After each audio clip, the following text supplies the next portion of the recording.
I don't want to invade your privacy too much here, but Casandra, when you say I was in the life for 10 years, do you want to tell us about what that means? Oh, well, this is how BridgeNorth started. I have to tell you, I am very privileged. I feel a sense of freedom that I have not felt since before I left my trafficking situation. So yes, 10 years here in Toronto, in the Toronto area mostly, Southern Ontario as well. I wasn't able to keep any of my money. I wasn't able to decide where I would stay at night or sleep at night. There would be a lot of violence in my life and the life of the many, many girls and women that I was back in the time with. So it's a dangerous world. It's a scary world. How did you get trapped into this life in the first place? Well, I can say for myself, first of all, I had every vulnerability that you could look at a child and say, yeah, something might be happening to her. You could suspect that this could happen to me with the vulnerabilities that I had had. At the end of the day, facing so much abuse, and again, victims, the majority of victims, the things that they have in common are child welfare system, child sexual abuse, and child abuse neglect.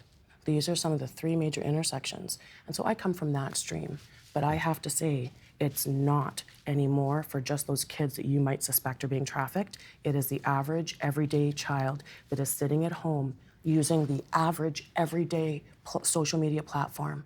And these traffickers are hiding behind these screens, using it as a facade of power, prestige, entire lies. And this is how they're meeting victims now. So it's not just the person you might suspect to be trafficked anymore.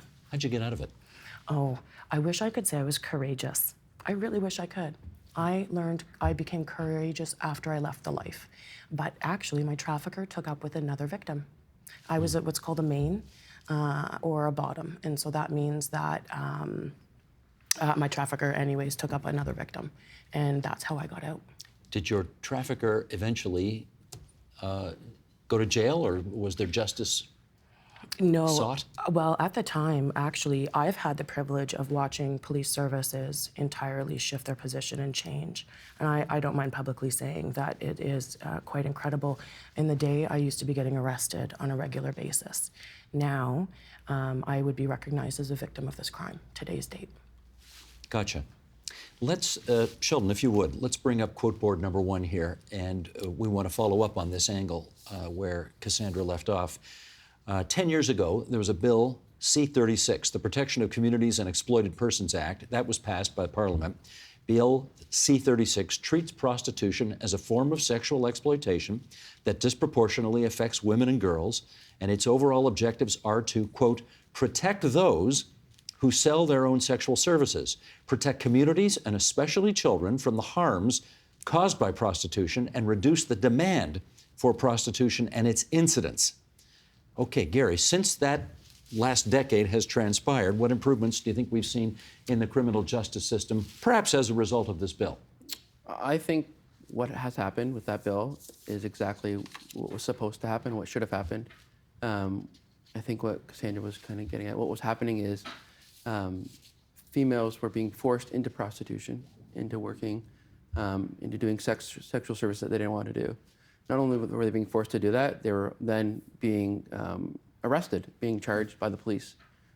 So it's almost like a double whammy. I don't want to be doing this, I'm being forced to do it, and now I'm getting in trouble for doing it. Now we don't do that, we don't operate that way. It's no longer illegal for someone to sell sex. It's illegal for the buyer, which is, in my opinion, it's not as bad as trafficking, but it's pretty close. And if you're talking about buying under 18, then I'd say it's just as bad as trafficking.